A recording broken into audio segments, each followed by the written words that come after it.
continue with economics AS. We're still on income elasticity. We talked about it, which is the percentage change in quantity demanded over percentage change in the level of income. Income elasticity is the responsiveness between the quantity demanded of a product as a result of a change in the level of income. We talked about that. So today we're going into normal and inferior goods. Why do we call it normal good? We call them normal goods because these goods, we tend to buy them more when our level of income increases. So goods that comes to our mind as soon as we have an increase in our level of income are called or considered to be normal goods. Do you understand what normal goods are? Goods that we tend to buy more of them as soon as our income increases. Income is the amount of money we earn. So as soon as our income increases, those goods that come to our mind to buy are normal goods. Do you understand normal goods? Good. Then we have inferior. For inferior goods, these are goods that the demand increases as soon as our level of income falls. As soon as our level of income falls, we start thinking about buying these products. And when our level of income increases, we tend to buy less, or we even stop thinking about those products. So it's on two ways. Either your income increases, you stop buying them, or your income falls, you start buying them. So these two situations will bring about an inferior good. Do you understand what inferior goods are now? Goods that we tend to buy more of them when our level of income falls, or goods that we stop buying when our level of income increases. Do we understand normal and inferior goods? Okay? Examples are bread. We know bread, right? It's cheap and we buy them when we don't have, when our income is falling. But as soon as we have more, we start thinking about cornflakes and the rest of them. Do we understand? So that's about bread. And bus transport, it's commercial, so it's considered to be cheap. But as soon as we have income, we can afford the car, we buy it, we stop taking the public transport. So that means bus transport is an inferior good, while your own car is a normal good. Do we get it? Any questions about that? No. Then we go to inferior goods and income elasticity. So for inferior goods, it's still the same formula: percentage change in quantity demanded over percentage change in the level of income. So for inferior goods, the YED is always going to be negative. The YED is what? Always going to be negative. Why is it going to be negative? It's going to be negative because both what is above, which is the quantity demanded, and the quantity and the level of income are opposite to each other. Quantity demanded will increase. When quantity demanded increases for inferior goods, it means the level of income has fallen. You see, they are opposite. As income increases, we stop buying. So it is always going to be opposite. What is on the top and what is on the bottom are always opposite each other. So that will give you a negative YED. Do we understand?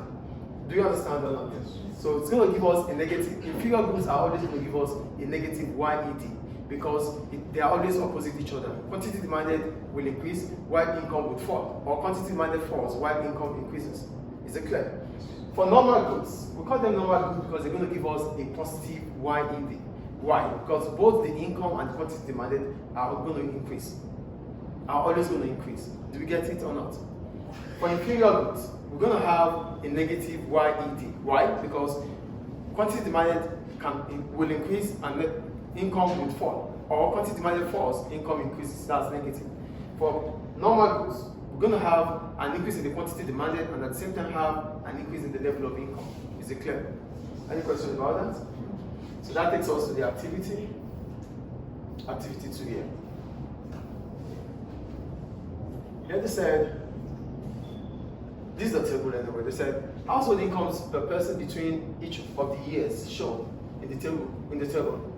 Assuming that all other factors remain constant. What we're talking about, other factors like price remains constant, but the level of income has changed. Now we're told to find which ones are inferior and normal goods. So we said inferior goods are goods that we tend to buy few of them as soon as our level of income increases, and increases, yes, and we tend to buy more of them as soon as our level of income falls. Do you get it? So here we said the level of income has increased over the years for all these goods. So which ones are inferior, which ones are normal? So we start from 1980. For sugar, in 1980 it is this. Now until from 1980 to 2012, it fell to 91, right? So is it inferior or normal good? Inferior. The quantity demanded fell from 392 to 91, right? So is it inferior or normal good? Inferior. Do we get it or not? You don't get it. Inferior goods are goods that we tend to buy more of them as our level of income increases. But based on the case study, decreases, sorry. So based on the case study here, based on the case studies here, our level of income has increased based on the case study. So these goods that we buy, when our level of income increases, are to be considered as normal goods. So they are inferior if we stop buying them. Do you get it now? So based on what I just said about the definition of an inferior good and the definition of a normal good. So which ones are normal goods, which ones are inferior? So we start with the first one. Sugar. The level of income has increased over the years. So from 1980 to 2012, the quantity demanded has reduced to 91. Is it an inferior good or a normal good? Inferior. Inferior good, because it is considered that the income level has increased. The income level increased, but the quantity demanded has fallen over the years. So sugar is an inferior good. Do we get it? Yes. The second one, chicken and other poultry. It was 141 and now 192. Is it inferior or normal? Normal. Normal good. I think it's clear now. Yes. Then the third one, bananas. From 91 to 214.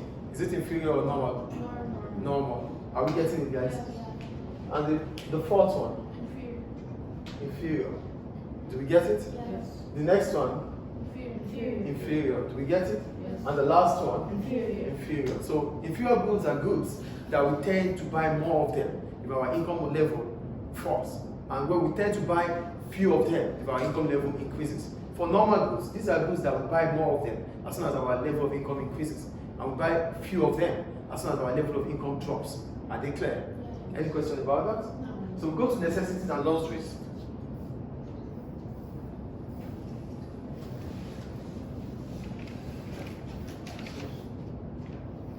These are necessities. Okay, where's our necessities? I think we have necessities here. Okay, no. So we have necessities and luxuries. For necessities, we're talking about goods that are important to our living. So our living, how our survival depends on them, like food, clothing, shelter. So these things, our living depends on them. Without these things, we cannot survive. So these are called necessities. Do you understand what necessities are? Then for luxuries are goods that we buy them as soon as we can afford them. Do you understand luxuries now? They are goods we buy if we can afford them. But both of them are always going to give us a positive YED. One is less than one, the other is greater than one. So the difference between a necessity and a luxury is that a necessity is less than one in terms of YED, but it's always positive. And a luxury is greater than one, and it is always positive. Do we get it? So I wrote it already, but that's what it simply means. For necessities, our living depends on them, our survival depends on them. They're always going to give us a positive YED. Both necessities and luxuries are going to give us a positive YED. But for necessities, it's going to be less than one. For luxuries, they are always going to be greater than one. Do you understand the difference between them? Thank you. Stop. So we go